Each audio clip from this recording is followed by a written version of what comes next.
Bonjour à tous, bonjour et merci en tout cas de participer à ce nouvel événement de la communauté métier BIM.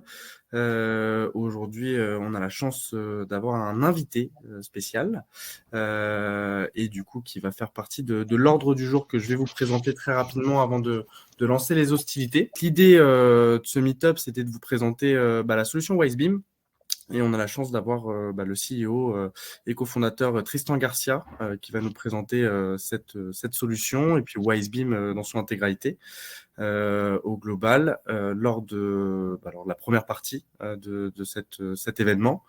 Et il laissera la main par la suite à Alexandre Gavarini, que je pense beaucoup d'entre vous connaissent, qui est un leader également de la communauté, qui est en tout cas un acteur incontournable de cette communauté et qui va pouvoir nous présenter la suite de son projet actuel, sur lequel il est depuis un petit moment, maintenant depuis 4 ans et demi, depuis qu'il est chez Extia, au sein de la SNCF, et c'est le projet EOL, Est-Ouest Liaison Express. Tristan, je vous laisse la parole pour que vous puissiez du coup commencer cet événement et cette première partie et nous présenter un petit peu WiseBeam. Eh ben super.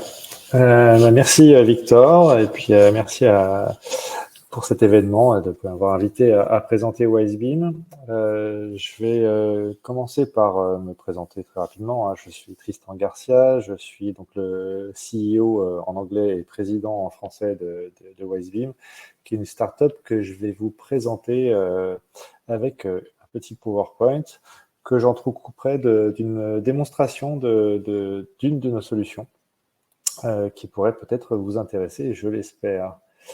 Donc, WiseBeam, on est vraiment dans un écosystème startup, comme vous pouvez le voir avec tous les partenaires qu'on a. On a des partenaires qui sont des éditeurs de logiciels comme Autodesk ou Esri. Autodesk pour le BIM, Esri pour le SIG, donc le système d'information géographique. On a pas mal de partenaires aussi qui sont comme la BPI, HEC, des partenaires comme la Station F, là où on est à côté parisien. Et on fait aussi beaucoup de R&D, et c'est pour ça qu'on fait partie de projets européens particuliers, et d'autres projets, mais je ne vais pas tout détailler ici. Et notre objectif, c'est de rendre le BIM, donc le BIM, j'espère que tout le monde est au courant, que c'est le Building Information Model, donc la maquette numérique, et rendre ce BIM financièrement et techniquement accessible à tous, que ce soit pour les grosses entreprises ou les petites. Donc, quelques mots sur WiseBeam. WiseBeam, donc, c'est une structure qui est dédiée à l'édition de logiciels en ligne et qui est spécialisée dans l'intelligence artificielle pour le BIM. Donc, WiseBeam, on a créé cette société en 2017. Il faut savoir que c'est une société qu'on appelle une Deep Tech et qui est une spin-off du CEA, donc le Commissariat à l'énergie atomique. Alors, pourquoi le commissariat à l'énergie atomique à l'époque? C'est qu'il ne fait pas que de l'énergie atomique, il fait aussi de l'énergie au sens large, et qu'on avait besoin de faire des modèles pour de la simulation thermique des bâtiments. Voilà le lien. Aujourd'hui, on est 13 collaborateurs, surtout techniques. On a plus de 50 clients et on est basé, comme je disais, à la Station F à Paris, mais aussi à Technolac, près de Chambéry, dans les Alpes. Et aujourd'hui, on a eu un certain nombre de prix qui est aussi très important pour nous en termes de reconnaissance. Donc, le problème que l'on adresse, c'est qu'aujourd'hui, faire des maquettes numériques de l'existant, donc des bâtiments existants par exemple, c'est long et c'est cher.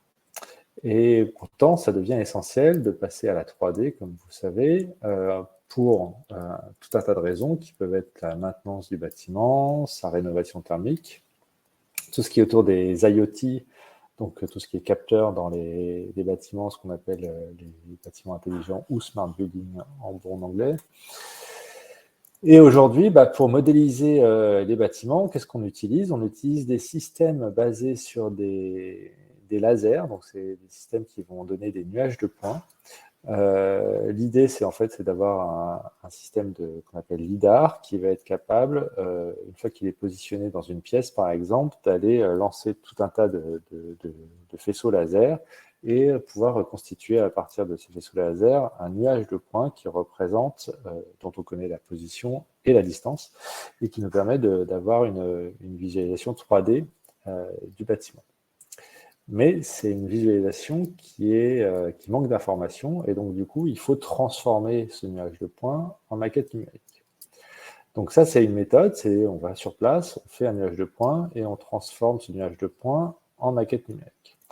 Il y a une autre méthode qui est de prendre directement les plans des bâtiments, et d'utiliser aussi des logiciels de maquette numérique. Et là, on va devoir tout retracer manuellement, les murs, les fenêtres, les portes, jusqu'au train et la rideau.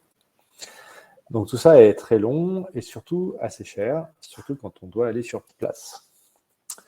Donc nous, chez OSBIM, on offre une solution qui pour l'instant est unique, qui est basée donc sur l'intelligence artificielle, qui permet de générer de manière automatique des modèles 3D BIM, donc des modèles numériques intelligents, à partir simplement des plans qui sont à disposition. Donc aujourd'hui, on fait en sorte de développer ces logiciels en ligne parce que c'est évidemment plus simple.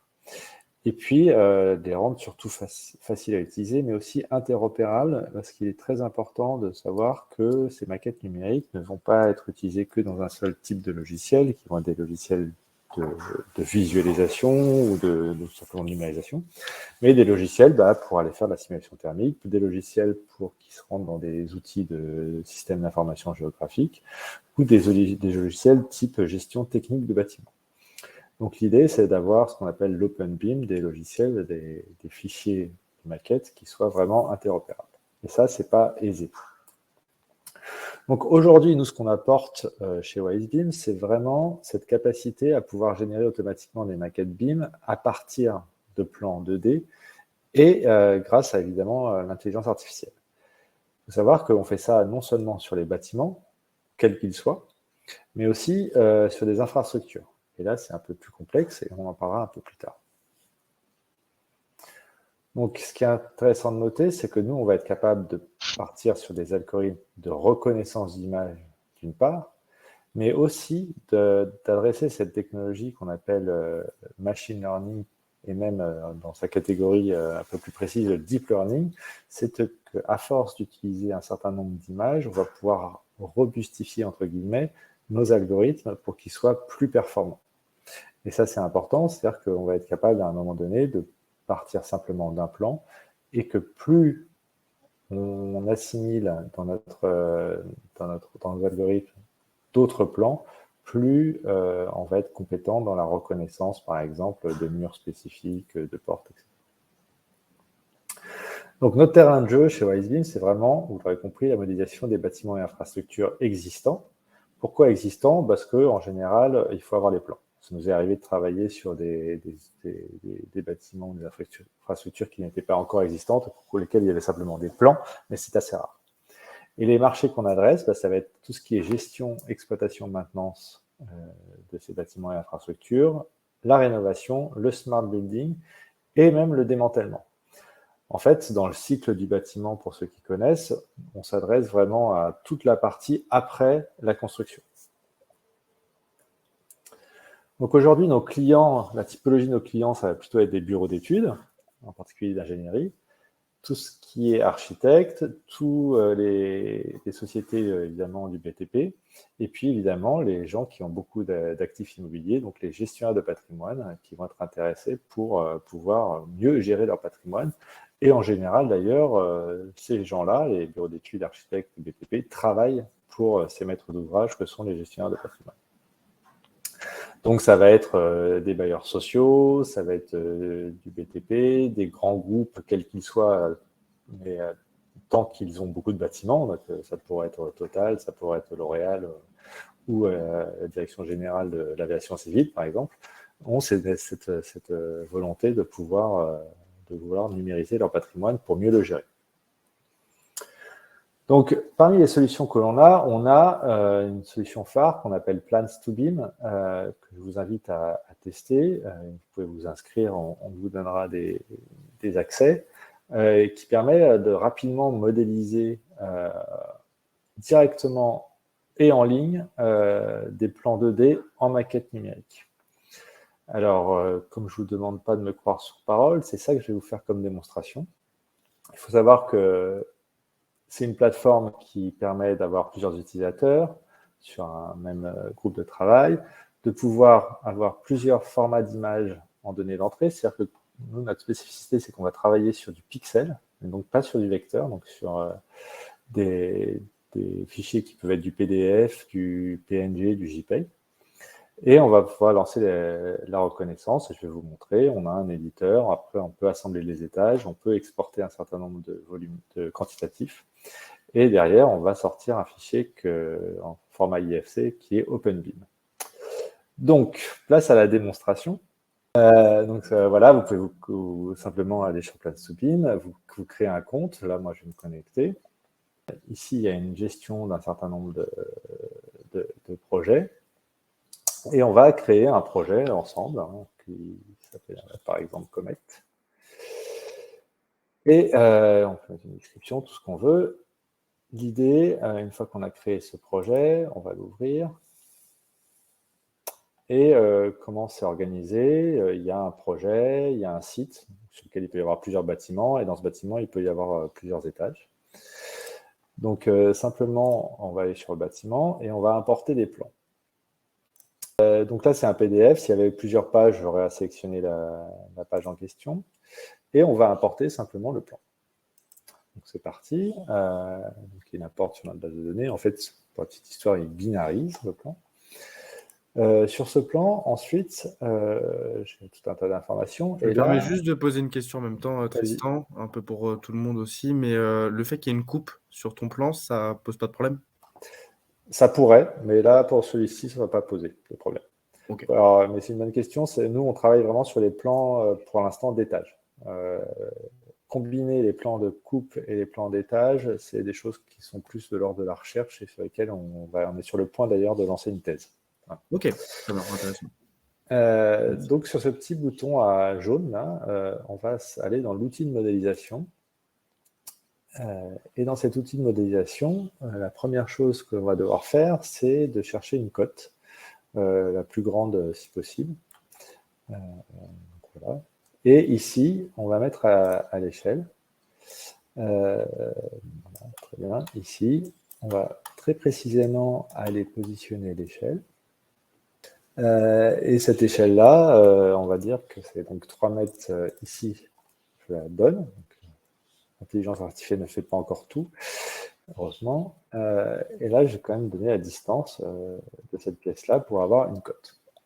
Une fois que j'ai cette cote, j'appuie sur Entrée et ça me donne un nombre de pixels par mètre, ce qui peut être intéressant de connaître parce que, en fait, si on a plus de 100 pixels par mètre, ça veut dire qu'on a plus de 1 pixel par centimètre et que du coup, on est précis au centimètre au moins.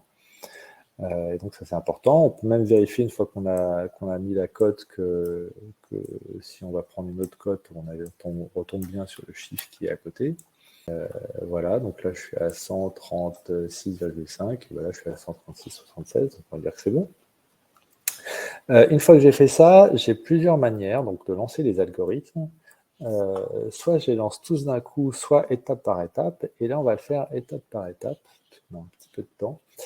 Je vais commencer par lancer la détection des murs. Alors, ça veut dire quoi, lancer la détection des murs? Ça veut dire qu'on va donner quand même un certain nombre de paramètres, potentiellement, mais on va surtout lui donner sa hauteur, parce qu'on l'a pas, sa hauteur au début. Donc là, on va dire que c'est, je sais pas, 3,15 m de hauteur. Et là, je vais lancer simplement la détection des murs. Là, c'est là où les algorithmes commencent à travailler et vont détecter les différents murs qui composent le plan. Ils vont détecter non seulement les murs intérieurs et extérieurs. Donc les murs extérieurs, ça va être en rouge et les murs intérieurs, ça va être en bleu ici. On peut s'assurer de la bonne reconnaissance en allant sur la 3D pour visualiser en 3D.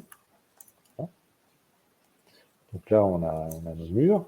On voit que ici, il y a quelques petits problèmes et c'est aussi tout l'intérêt de cet outil. C'est que je peux simplement éditer. Donc, au-delà de reconnaître, on est capable aussi de créer et de modifier. Il y a un certain nombre de choses que je vais modifier parce que, encore une fois, l'algorithme, ça ne fait pas tout. Et là, je vais pouvoir créer des murs, je vais pouvoir modifier des hauteurs, etc. Donc là, juste pour la petite forme, on va créer un mur ici. Je fais assez rapidement, hein. Après ça prend c'est un peu de temps. Hein. Et puis, plus le plan est gros, plus ça prend du temps, pas tellement sur les algorithmes, mais c'est plutôt sur la vérification et la modification. Donc là, voilà, je mets simplement mon mur. Je peux aller voir aussi en 3D. Ici, j'ai bien mis mon mur en plus. Une fois que j'ai cherché mes murs, je peux aller chercher mes ouvrants. Donc là, pareil, je vais lui donner la hauteur de porte, par exemple, la hauteur de fenêtre, 60,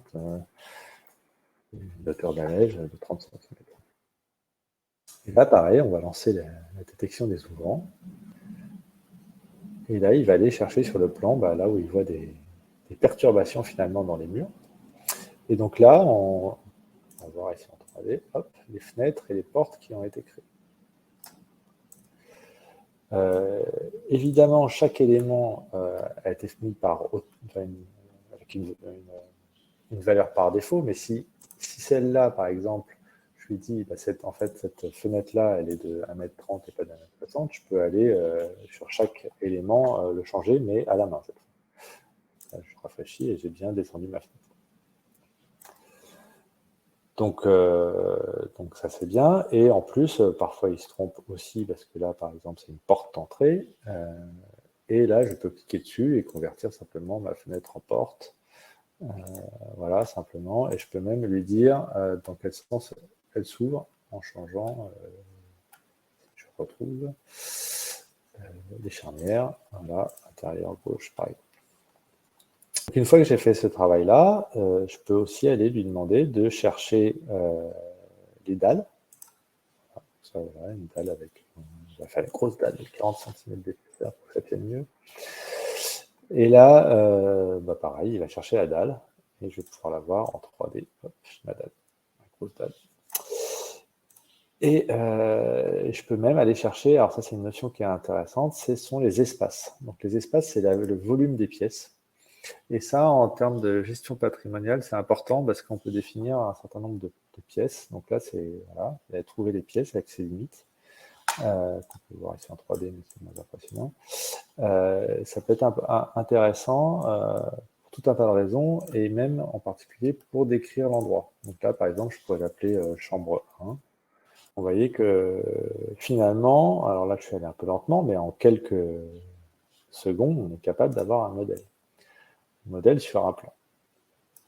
Donc effectivement, comme j'aurais la question, on ne fait pas tout, on ne fait pas les escaliers qui partent là, il y a un certain nombre de choses qu'on ne fait pas. Il faut savoir que c'est non seulement on en est au début, mais il faut le considérer comme une pré-modélisation. Le but du jeu, c'est vraiment de faciliter la vie des gens qui font de la modélisation. Donc une fois qu'on a fait ça, on peut exporter de deux manières.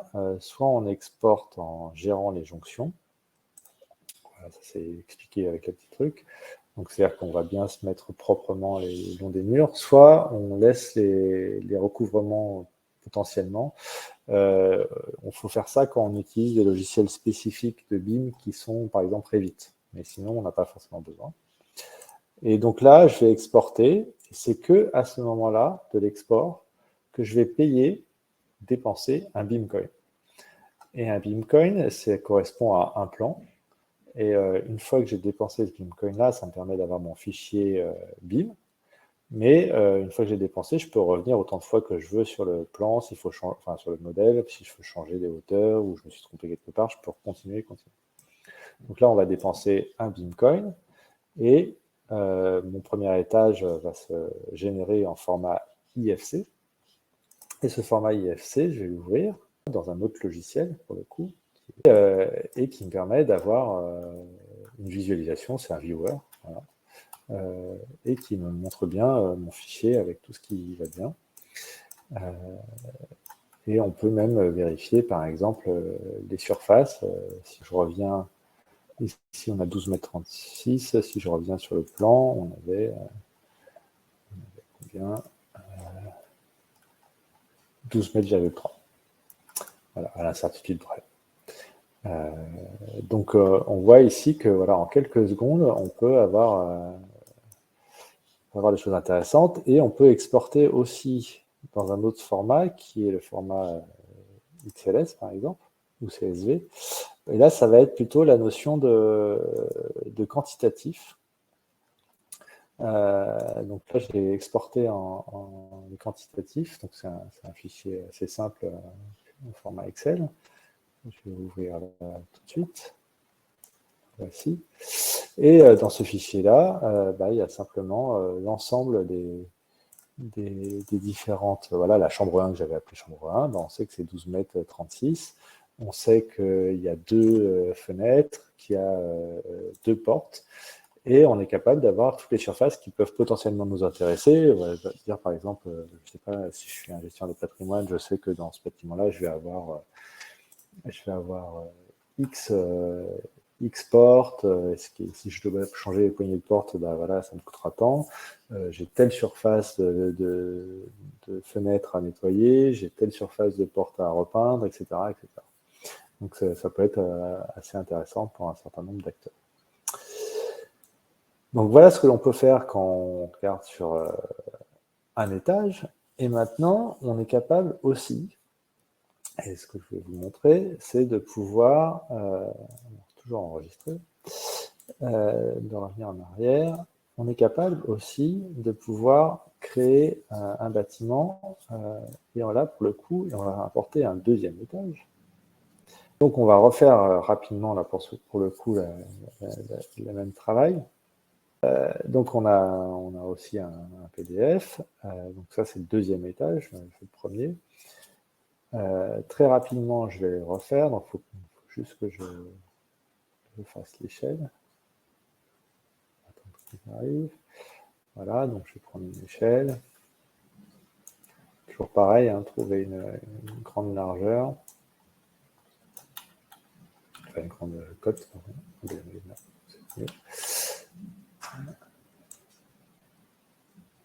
Toc. Voilà. Donc là, c'est 2 mètres 994. Voilà. Donc j'ai un nombre de pixels. Et là, je vais lancer directement la détection en full automatique avec des hauteurs. On va les laisser telles qu'elles sont là. Avec une épaisseur de dalle qui est différente, avec des fenêtres plus petites, enfin, peu importe. Après, il y a un certain nombre de paramètres qu'on peut changer pour améliorer la détection, mais là, on va lancer ça. Donc là, il va détecter tout d'un coup, ce qui peut être parfois problématique, en particulier pour la détection des espaces, mais là, c'est vraiment pour vous montrer comment on fait pour l'assemblage. Donc voilà, il a détecté tout ça. Je regarde juste si ça reste cohérent. Bon, on va dire que c'est cohérent. Là, j'enregistre. Et je reviens en arrière, cette fois, j'ai fait mes deux étages, et maintenant je veux les assembler. Et bien ici, je vais aller dans Assemblage, et je vais sélectionner mes 2 étages. On pourrait même imaginer que j'ai 3 niveaux, voilà. En copiant un étage. Et là, je vais dire OK. Voilà. Ça a chargé les données, et dans mes données, après, il faut que je le fasse. Alors ça, par contre, c'est manuel. C'est d'aller les recaler les uns par-dessus les autres. Donc voilà, je vais prendre celui-ci, je vais le recaler là. Je vais recaler celui-là par rapport à ça. Là. Voilà, il faut faire un peu plus précisément, mais c'est juste pour la démonstration. Et derrière, je fais pareil, je vais pouvoir exporter soit la partie données, soit la partie maquette. On va lancer la maquette, donc on va l'appeler Comet, voilà, par exemple. On lance l'export, et là il va créer, alors évidemment je n'ai pas payé un Bitcoin sur le 2e étage, donc là je le paye. Sur le 3e, je ne paye pas, puisque j'avais déjà la même chose. Et là j'ai créé mon fichier IFC, ma maquette numérique, que je vais ouvrir.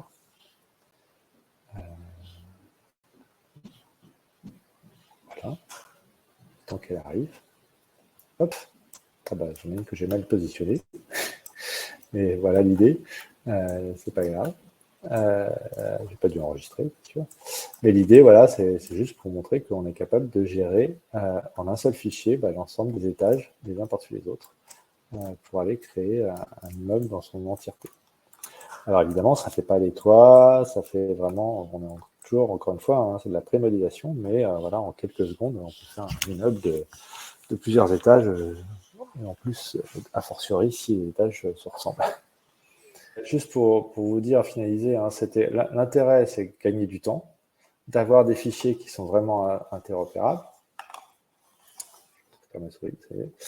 On n'a pas besoin de se déplacer, donc ça veut dire après qu'il faut se dire aussi que mes plans sont à jour, ce qui est rarement le cas, mais c'est souvent, s'il y a des changements, c'est des changements mineurs qu'on peut rapidement faire.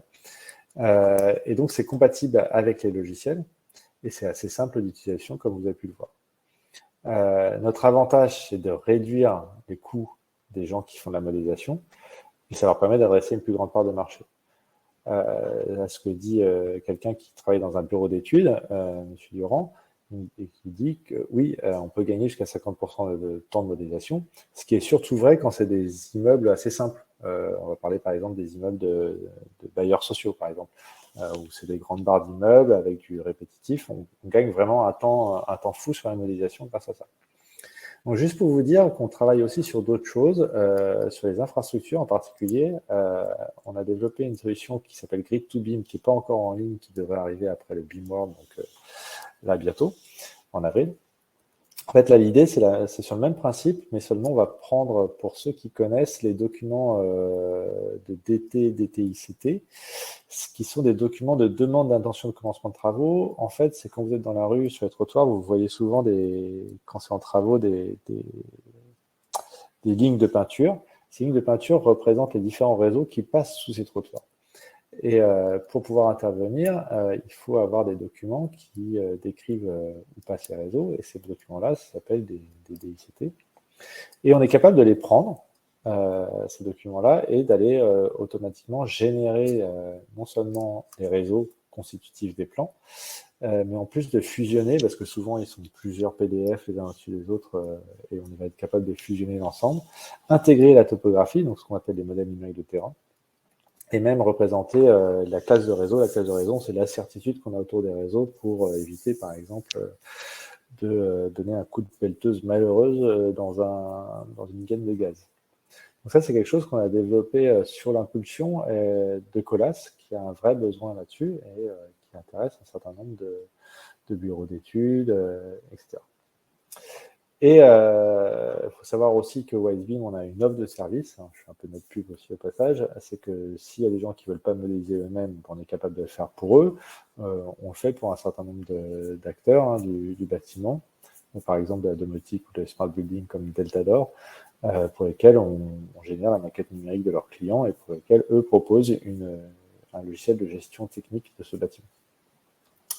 Il faut savoir que dans la même lignée, de dire. On travaille aussi sur des plans de réseau, des plans d'infrastructure ferroviaire, donc des plans de rail en fait. Et là, on a pareil, sur le même principe, à arriver grâce en particulier au deep learning sur ça, donc vraiment le côté fort de l'intelligence artificielle, pouvoir reconnaître tous les éléments constitutifs des plans de rail. En fait, il faut savoir qu'autour des rails, il y a plein de choses. Il y a des regards, il y a des caniveaux, il y a des talus, il y a tout un tas de choses qu'on va être capable de reconnaître. Et là aussi, l'idée, c'est de pouvoir modéliser là tout, pour le coup, mais très rapidement. Grâce à l'intelligence artificielle, alors il y a une partie manuelle aussi pour vérifier, et puis il faut mettre aussi tout ce qui est modèle numérique de terrain, et tout ça, on essaie de faire ça rapidement pour la SNCF. Et là, actuellement, on est en train de travailler sur la modélisation de Paris-Marseille, donc 700 km, et on est déjà près d'Avignon. Voilà. C'était pour finir là-dessus, et ce qui permettra de faire le lien peut-être avec la présentation d'après. Ouais, le lien est tout fait effectivement avec la présentation qu'Alexandre va pouvoir nous présenter. Encore une fois, merci Tristan. Je vais reprendre du coup la main rapidement, si tout le monde m'entend bien, avec Maxence notamment, qui a posé une première question. Pour utiliser du coup votre intelligence artificielle, nous avons besoin d'Internet, mais pour les plans qui sont catégorisés sensibles, comment vos sécurités peuvent-elles assurer la non-divulgation de plans? Euh, Alors nous, évidemment, on fait en sorte que les plans ne soient pas utilisés par d'autres. On l'utilise nous en interne et c'est dans nos conditions générales de vente pour améliorer nos algorithmes. C'est la partie machine learning. Mais en fait, ils sont anonymisés. En fait, on s'en fiche de qui que quoi. On a eu cette problématique avec le SID, donc le service d'infrastructure de la défense. L'idée pour eux, c'était qu'on fasse un serveur spécial pour eux. Donc c'est un coût qu'on n'a pas mis en place actuellement, mais c'est ça l'idée, c'est que si les plans ne doivent pas passer via Internet, et ben on les fera passer par un intranet. Ok, super, merci. Il arrive que pour des ouvrages et bâtiments, il n'y a pas de vue en plan général. Un niveau peut être divisé en plusieurs plans. Faut-il impérativement du coup avoir une vue en plan général ou l'IA peut-elle comprendre et associer les différents plans associés au même niveau pour le modéliser? Alors, pour l'instant, non, mais on le fait pour les réseaux enterrés, comme vous avez pu le voir avec Colas. Non, par contre, ce qu'on va pouvoir faire, c'est à la main. En fait, aujourd'hui, Plan Sublime, les gens l'utilisent pour pré-modéliser et ensuite finalisent la modélisation dans leur outil. Ça veut dire que si vous avez plusieurs parties d'un même niveau, en fait, vous les fusionnerez dans votre outil habituel. Pour l'instant, ça ne le fait pas. Cela dit, on a rarement eu ce problème-là. Parce qu'il faut savoir que on peut même intégrer des plans qui sont très très grands. Après, le problème qu'on va avoir, c'est potentiellement la définition dont je parlais tout à l'heure. Il faut au moins 100 pixels par mètre. Mais on a déjà travaillé sur des plans d'hôpitaux, par exemple. Il faut juste que les algorithmes tournent. Et là, pour le coup, vous pouvez prendre un café, mais c'est juste le temps d'un café. Vous n'avez rien à faire. Ok. J'avais une question. Vous parliez de modélisation des infrastructures linéaires notamment et notamment des voies. Mais est-ce que ça prend en compte correctement les niveaux? En fait, on intègre alors cette donnée qui n'est pas de la nôtre, mais les données IGN des modèles numériques de terrain. Et en fait, on les fait concorder pour justement que ça a un sens. Donc là, on est vraiment dans des systèmes d'information géographique. Moi, pour ma part, c'était une question un peu rhétorique, mais est-ce que ça fonctionne si on se base sur des plans d'archives? C'est-à-dire qu'on les scanne, on les convertir en PDF, puis les intégrer directement dans le système? Alors oui, je ne peux pas justement, parce que c'est les plans des gens, mais il y en a qui prennent des photos de plans, voire des plans qui sont à moitié dépliés, et qui les mettent dans le système. Alors bizarrement, ça marche. Par contre, en termes d'incertitude, si vous avez un pli dans le plan, forcément, quand vous mettez l'échelle, il y a un problème. Enfin, faut s'attendre à avoir des choses qui ne soient pas cohérentes. Mais ça marche. D'accord. J'avais une deuxième question, c'est vu que c'est réalisé via Internet, le programme, il est sur un serveur français ou c'est d'un autre pays? Alors, c'est des serveurs français qui sont chez Scaleway, qui est l'OVH entre guillemets de Free. D'accord, donc on est sur des serveurs sécurisés. Oui, enfin, en tout cas, c'est ce qu'ils disent. D'accord, donc ça respecte la norme IG. Okay. Et une petite question également, importante, je pense, le prix de votre prestation. C'est pas cher. Alors, le prix, c'est au maximum, c'est 20 € du Beamcoin. D'accord. Et après, ça descend en fonction du nombre de Beamcoin qu'on prend. Et il y a une offre qui est starter, celle que je vous ai montrée. Il y a une offre entreprise qui permet, par exemple, si Exia veut s'abonner, à avoir un certain nombre d'utilisateurs pour un certain nombre de Beamcoin. Et tout ça se négocie. Très bien, merci. Avec aussi un stockage plus important, qui peut être important. Oui, en parlant de ça, le stockage, on a le droit. Vous stockez tout sur vos serveurs en ligne. Oui. Il y a une durée. Alors, les Beamcoins ont une durée d'1 an. De validité. D'accord. Ouais. 1 an. C'est déjà bien. Merci. Donc, si j'ai bien suivi, on utilise à peu près un beacon par image qu'on importe, en fait. Voilà, c'est ça. C'est-à-dire que si Plutôt vous par avez... extraction, ça coûte un Bitcoin. Non, c'est par image, en fait. Parce que vous pouvez extraire plusieurs fois. Si je change à un moment donné, je me rends compte que le mur, il n'est pas de 2,50 m de haut, mais de 2,52 m, je peux changer, ça ne me coûtera pas plus cher. Ah, d'accord. Ça, c'est important. C'est-à-dire que vous pouvez revenir derrière, modifier, etc. Il n'y a pas de problème. Ça ne vous coûtera pas plus cher. Moi, je vais vous présenter le projet sur lequel je travaille à l'SNCF, qui est en actualité et ça fait un bon moment que je travaille dessus. Je crois que ça fait à peu près 1 an. Le projet, c'est de concevoir une passerelle au niveau de Mantes-la-Jolie. Donc, il y a une passerelle existante si on en conçoit une future. Du fait du poids de la maquette, j'ai dû la scinder en plusieurs éléments. Parce que les normes BIM nous imposent des maquettes limitées à entre 300 et 400 MO. Donc, voici la première maquette. Donc, c'est une passerelle simple, composée 100% en métal, enfin, pour la plupart, et les fondations en béton, sur les quais. Donc là, on ne voit pas trop comment elle est conçue, comment elle est posée, parce que justement, il n'y a pas son contexte. Le contexte, étant lourd, est réalisé sous une autre maquette, ici. Donc, étant réalisé en phasage, j'ai un phasage intégré dedans, que je vous montrerai après, qui montre chaque étape de la construction de la maquette. Donc, pour l'instant, je n'ai pas tout réalisé, ça prend énormément de temps. Mais si je vais jusqu'à la fin, et pourquoi j'ai plus d'accès? Ça m'énerve. Désolé. Quand Revit il perd son réseau, il est capricieux. Donc là, vous avez une partie du contexte qui est toujours en cours de construction. Donc ces maquettes sont réalisées avec l'aide de plusieurs personnes. Une personne est en charge de créer les réseaux de canalisation, une autre personne en charge du contexte aux alentours existants ou futurs, puisque c'est une maquette future, donc il faut voir ce qui se passe existant, pendant et futur. Et tout ceci me rassemble ici sur la maquette principale qui, elle, ne gère que via des XREF la maquette. Donc ici, il n'y a aucun élément de dessiné au sens propre, ce sont que des liens XREF. Tout ceci nous amène à un phasage géré, tout est lié ainsi.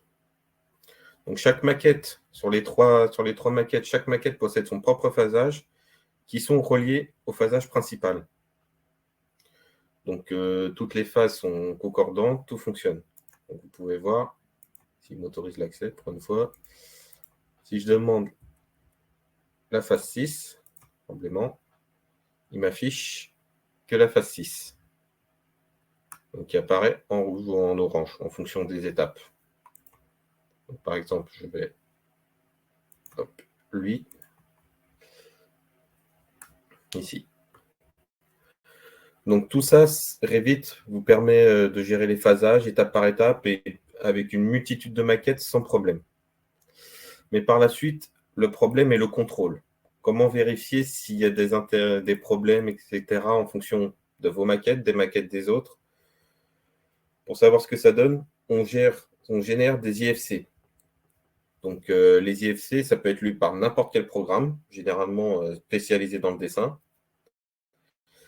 Et en fonction du nombre d'IFC, Revit n'est pas capable de les gérer. Donc, nous avons d'autres programmes, par exemple BIM Collab, qui permet de prendre la totalité des IFC pour avoir une fluidité vis-à-vis du programme. Et ainsi de suite, vous pouvez voir toutes les incohérences liées aux maquettes. Donc, savoir qu'est-ce qui rentre en conflit. Par exemple, ici, j'ai un bâtiment qui rentre en conflit avec la maquette future. Pourquoi? Il faut savoir où est le problème, si c'est un problème de phasage, etc. Vous pouvez exporter les IFC en fonction de votre besoin. Donc, si c'est lié par phase, temporel, juste la maquette totale, vous pouvez tout gérer là-dessus. Donc, ça donne une maquette qui est gérée par, si je ne dis pas de bêtises, par entre 10 et 15 personnes. Donc, ils sont régulièrement mis à jour, les maquettes entre BIM Modeler. Et on a 2-3 coordinateurs qui gèrent les liaisons de maquettes et qui vérifient en permanence les mises à jour et aussi les clashs. Donc, via ce programme, on peut détecter directement où sont les clashs. Donc, je débute dans ce programme, donc j'ai pas trop de clash. Mais ici, vous avez tous les IFC qui sont liés à la maquette. Donc, comme vous pouvez le voir, j'ai des maquettes où c'est juste le total. Donc, par exemple, la passerelle. Et j'ai des maquettes, par exemple pour les voies, où c'est lié par phasage. Donc, il y aura forcément des superpositions. Là. Donc, ça donne ça une maquette au total quand tout est activé. Mais comme vous pouvez le voir, il y a beaucoup de superpositions de plans, etc. parce que tout est phasé. Voilà. Donc, ça, il s'agit juste d'un pro. Donc, BIM Collab, il y a une version payante et une version gratuite. Mais pour le visuel, tout ça, la version gratuite suffit amplement. Qui vous permet de voir. Vous pouvez aussi voir dans chaque élément que vous sélectionnez quel type de matériau il s'agit, quel type d'éléments il s'agit, et ainsi de suite. Que tout ça est déjà intégré dans mon système de base. Ici, si je sélectionne un élément, j'ai ses propriétés, ses niveaux, à quoi ça correspond, son nom, son identité, et ainsi de suite. Sa phase à laquelle il est rattaché, je vais bien sélectionner le poteau, s'il est construit, défait, son identifiant, son sous-projet. Donc tout ça est lié en mode général. Donc c'est un fichier central. C'est pas un fichier tout court. Donc plusieurs personnes peuvent intervenir dessus en fonction du besoin qui est requis dans la maquette. Et ainsi de suite, à chaque évolution de la maquette, en fonction des phases, etc., nous faisons une mise à jour, que ce soit aussi via Navisworks pour effectuer des phasages temporels, puisque Revit ne prend pas en compte la temporalité, et en IFC pour la détection des clashs. Mais Navisworks aussi est souvent utilisé aussi pour ce système. Donc c'est pour ça que généralement certains coordinateurs BIM aiment bien visualiser vis-à-vis des deux programmes pour comparer, histoire de voir si ce qu'on voit sur BIM Collab correspond à ce qu'on voit à Navisworks. Parce que si vous voyez un problème sur l'un mais pas sur l'autre, d'où vient le problème? Si c'est eux qui ont mal ajusté la maquette ou si c'est une erreur de mise à jour. Un peu le cœur du BIM dans tout ça, c'est je n'ai pas que ma maquette dedans, j'en ai plusieurs. Et avec, on détecte les clashs pour effectuer les mises à jour et avancer et continuer sur la maquette. Donc effectivement, ça prend du temps. Ce genre de données, je ne peux pas l'extraire en PDF. Enfin, je ne peux pas le prendre depuis un PDF, mais au moins, quand ce projet sera terminé et réalisé, les personnes qui viendront pour faire des mises à jour d'ici quelques années, ils auront déjà toute une maquette complète faite avec toutes les informations, identifiant et savoir quand est-ce que ça a été réalisé. Merci beaucoup pour votre écoute, pour votre présence, et merci Tristan et Alexandre pour vos présentations qui ont été super. Merci beaucoup à vous. Merci.